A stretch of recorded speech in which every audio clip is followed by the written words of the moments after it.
Hey there! Welcome back to Cheapest Essay Blogs. Today, we are going to explain how to write an essay outline for any essay topic. Writing an essay outline is relatively simple, provided you have done your research well. But most students skip the outline and dive directly into writing the essay. Some can write this way effectively, but most students do this out of lack of time. If you're one of them, stop right away.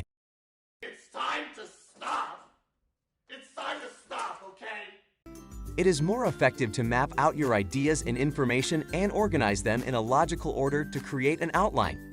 An essay without a solid outline is similar to a house without a foundation. Creating a solid essay outline will help you plan your essay and determine what to include and what not to include. Before we start, don't forget to subscribe, like, and press that notification button so that you don't miss any good stuff. Ready? Let's begin.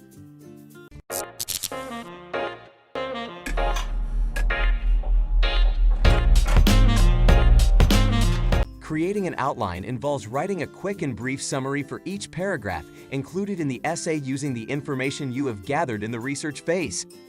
It'll include a central argument, solid thesis statement, supporting arguments, and evidence arranged in a logical manner. Remember that you must have a thesis statement that reflects your central argument before creating your outline, as it'll help you shape your arguments well.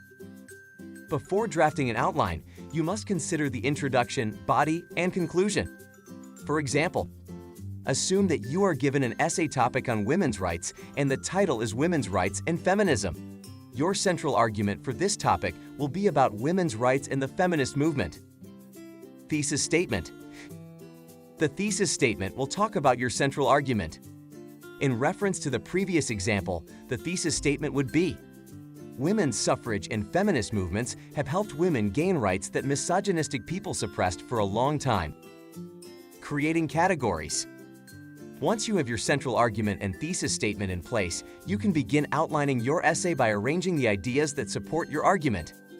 You probably will have lots of ideas from different sources. So, group those ideas and identify the broad themes and points in your ideas.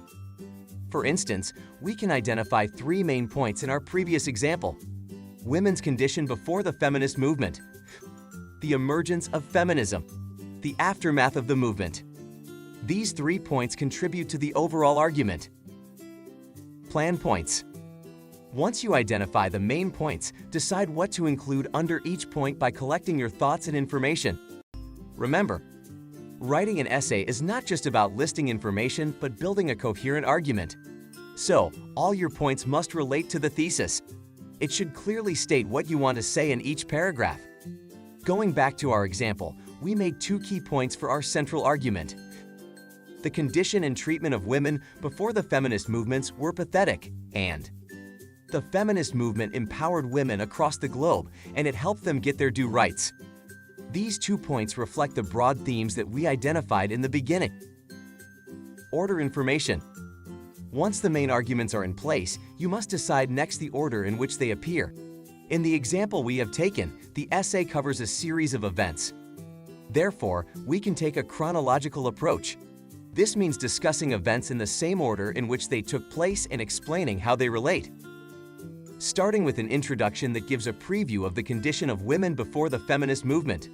This is followed by the emergence of feminism, and finally, we can argue about the consequences of the movement, the changes it made in women's lives and the rights women achieved. Remember to add evidence to support your arguments because evidence adds credibility to your essay. For instance, to claim the importance of the feminist movement, we need to provide evidence of women's suppression before the movement. In the last stages, you have to discuss the rights denied to women and what changes came into effect. So, there you go. With all these steps completed, you'll have a clear outline for your essay. Remember that this is just one of the many ways to structure an essay, and you can structure your outline in many other ways. We hope you learned a lot about writing an essay outline. Try the steps we discussed and see how they simplify your essay writing process. Watch our next video to learn how to write an essay introduction. Also, check out other videos on our channel that help you improve your writing. We'll see you there.